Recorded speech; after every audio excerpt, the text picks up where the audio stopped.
น้องเพราะน้องว่าคือปองพร้อมเคยพันห้องฮักกันไอ้ลูกมาถึงอุบจอมไอ้นั่นหัวหน่อยเจ้าค่ะพ่อปีเขาเป็นก้นดีเหตุการณ์เขาใกล้เลี้ยวเหมือนเหือจ่องมีเงินฮะ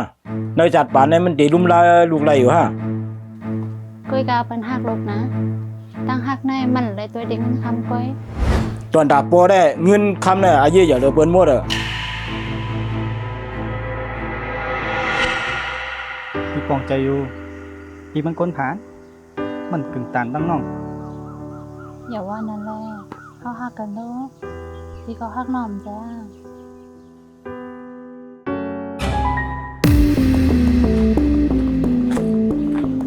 เมื่อเนี่ยมาเกาลูกยิงก่อนนะโอเคข้าฮักลูกยิงปอเตี้ยตั้งฮักไหนมันอยากกินข้าวไรฮะเมื่อว่ากว่าละเมื่อกว่าเลยก็กว่ากำแค่ลูกกว่าทุกข้าจะไม่หรอกว่ามาลูกมือกวนใจเหมือนนั่นอ่ะอยู่จอมเลย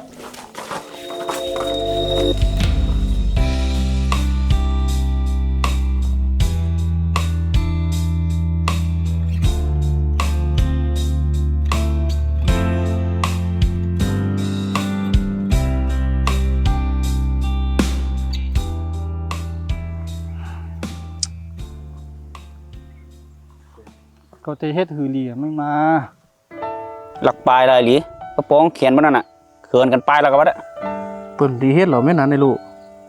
น่ะไอ้ลิก็ไม่ฮักเตี้ยเมื่อก็ลูกเฮ็ดให้พ่อแม่เพิ่นหันหรอเมื่อลูกคัดใจให้จัดปันเมื่อไหร่มันหลีหรือไหนกว่าเจ้าวะยายชาญรัดก็เหมียนมิวนั่นเปิ้นเป็นลูกคนมีหยงเรียกใครลูกสาวมาตุกข้าวจังมั้งเปิ้นก็ใครลูกเปิ้นเลยคนดีๆให้กึ่งตานกันนั่นกะมันก็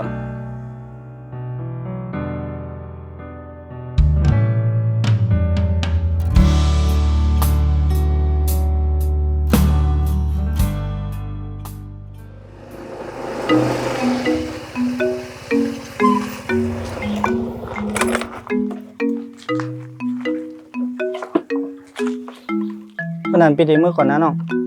ค่ะวันนั้นเขาวันละ100ค่ะพี่ไอ้นี่เมื่อวันดูกับขวางเลยมาได้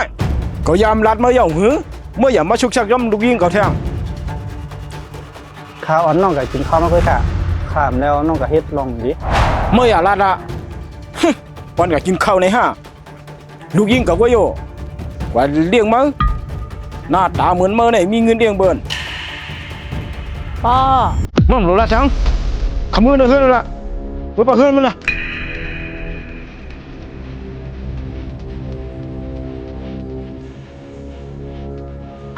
ดูอันนี้ต่อยเกียกไม่ก็เขาเตะรัดมาเป็นกำเนิดชุดเมื่ออย่ามาชุกชักจอมลูกยิงเขาแทงเขาเลี้ยงลูกเขามาในกล่อมต้นบันลูกขายบอกมาคือว่าข้าผ